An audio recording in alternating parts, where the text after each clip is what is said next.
852, Big 550 KTRS. In the news today, Steve Stanger signs the St. Louis County to sign up for a prescription drug database. However, the state wants no part of it. Tony Messenger, columnist for the St. Louis Post-Dispatch, friend of the show, has an unbelievably sad story about a Wildwood couple dealing with the prescription painkiller issue. Good morning, Tony Messenger.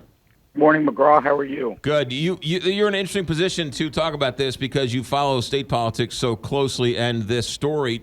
Why is it so hard for the state to be the only state in the union to not be able to pass some type of database?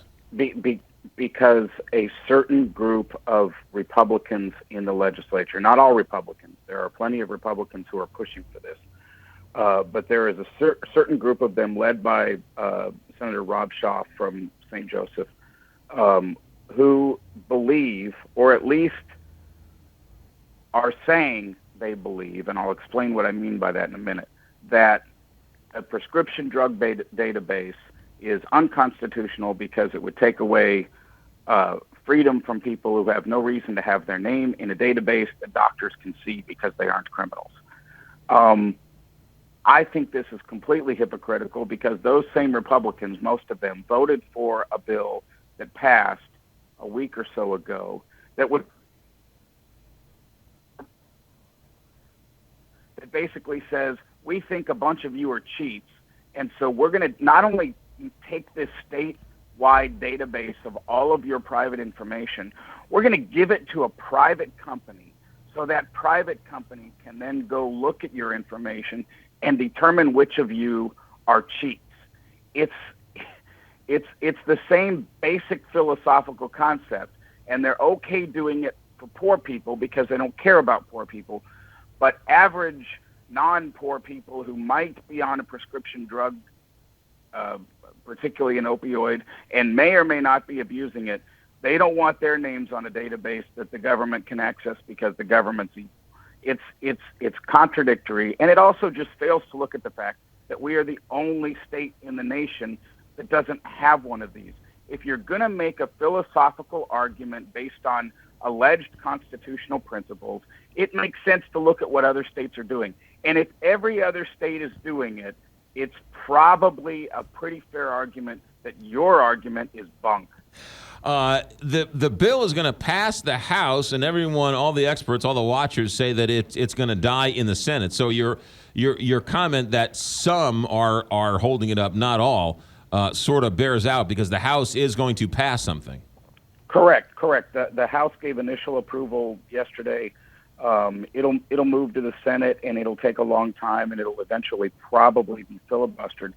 But as you mentioned, St. Louis County is taking efforts into its own hands. The county is going to start a drug database that's going to protect our citizens, or at least start that process. And what's interesting about it is they're going to ask other counties to voluntarily join in. So the county's drug database could eventually, with the right management, become a de facto statewide database, and we don't need the legislature. How much of this, Tony, is going to solve the opioid problem? It's not going to solve it. The other states that have it, they haven't solved their problem either. Although one researcher I talked to at Wash University tells me that that the states that have it are at least showing, many of them, a decline in abuse problems. What it does, and one of the reasons I've been writing about this a lot lately, is it starts a conversation because it's a complicated issue. It's not just about a database so that people can't drug shop. It's about the medical community having a conversation about whether or not some doctors are writing too many prescriptions for opioids, about what the other options are, talking about how addictive this behavior is, and some of the repercussions of opioid use, even when there isn't necessarily abuse. And that's what my column Sunday was about this poor gentleman in Wildwood who ended up on a heck of a lot of opioids.